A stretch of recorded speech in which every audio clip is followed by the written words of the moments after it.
दोस्तों, बहुत समय पहले की बात है।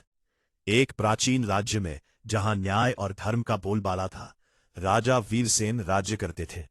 उनके राज्य में एक ब्राह्मण हरिप्रसाद अपनी पत्नी सतीशा के साथ रहता था। सतीशा एक सच्ची पतिव्रता स्त्री थी। उसका जीवन पूरी तरह से पति की सेवा और धर्म पालन में बीतता था। ब्राह्मण हरिप्रसाद कहने को तो राजा वीरसेन के दरबार में नौकर थे, लेकिन राजा उन्हें कभी कोई काम नहीं करवाते थे। बस हर महीने घर बैठे ही उनकी तनख्वाह भेज दी जाती थी। सालों से यह सिलसिला चल रहा था। हरिप्रसाद को यह बात अंदर ही अंदर खटकती रहती थी। वह सोचता, महाराज मुझे कोई काम तो देते नहीं और मैं घर बैठे बैठे उनका धन खा रहा हूं।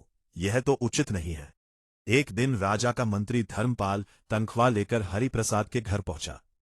हरिप्रसाद ने पैसे ले तो लिए, लेकिन चेहरे पर उदासी छाई रही। वह चुपचाप बैठ गया। सतीशा ने जब अपने पति को ऐसे उदास देखा तो चिंतित होकर पूछा, आप इतने परेशान क्यों लग रहे हैं?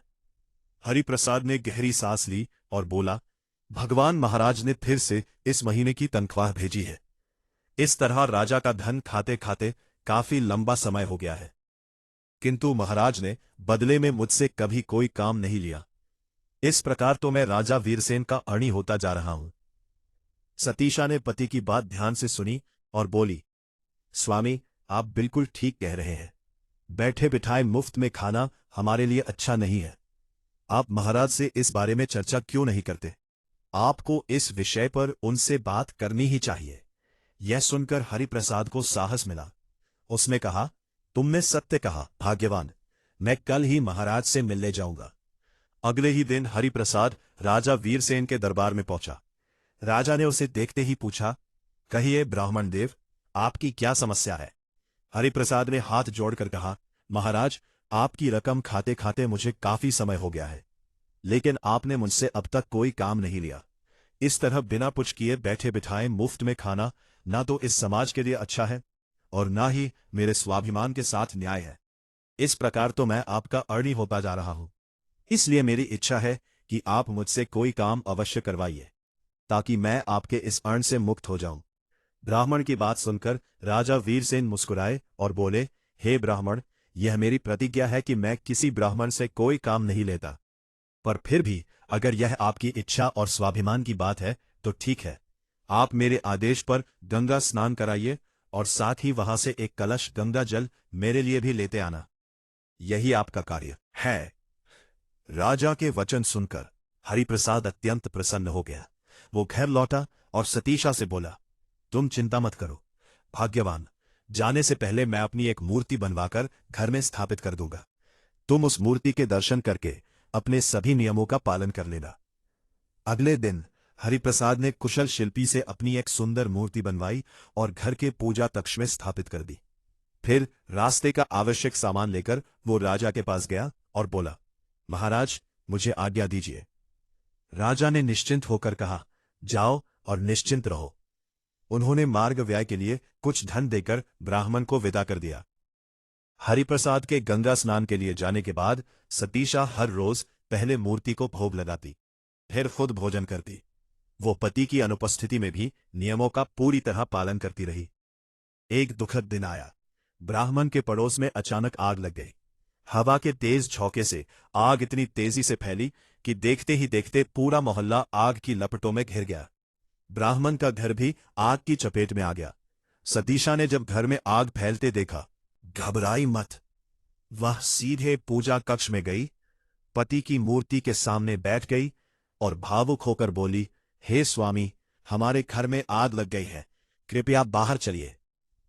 लेकिन मूर्ति तो निर्जीव मिट्टी की थी, वो भला बाहर कैसे चल सकती थी?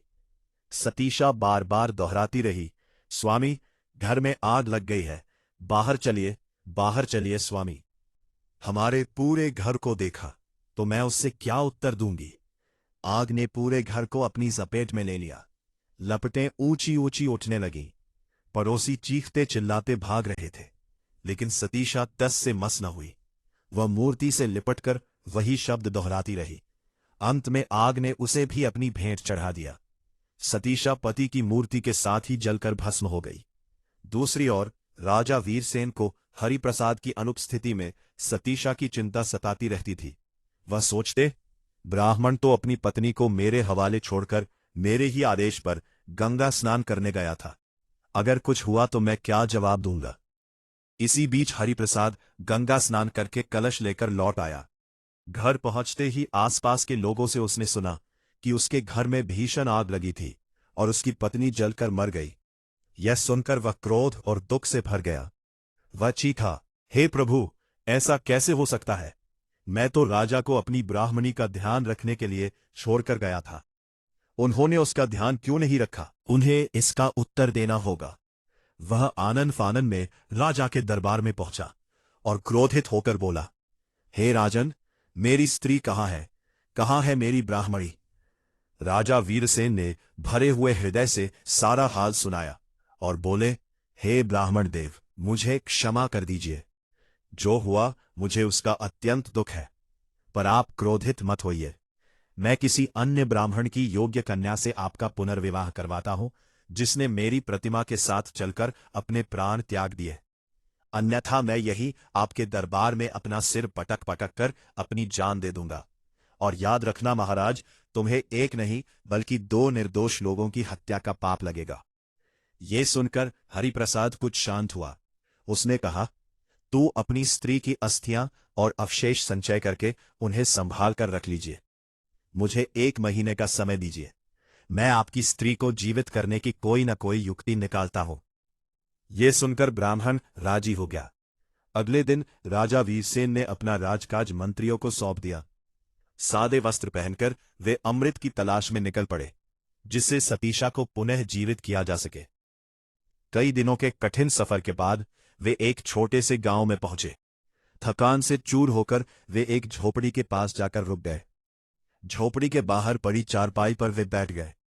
उस झोपड़ी में एक वृद्धा रहती थी। उसका बेटा कई साल पहले कहीं चला गया था। वृद्धा और उसकी पुत्र वधू हमेशा दुखी रहती थी। थोड़ी देर बाद पुत्र वधू बाहर आई। राजा को देखकर उसे लगा कि ये उसका लंबे समय से गुमशुदा पति ही है। सूरत और उम्र दोनों मिलती जुलती थी। वो भीतर गई और सास से बोली, माँ जी, मुझे ऐसा प्रतीत हो रहा है कि जैसे आपका बेटा लौट आया है।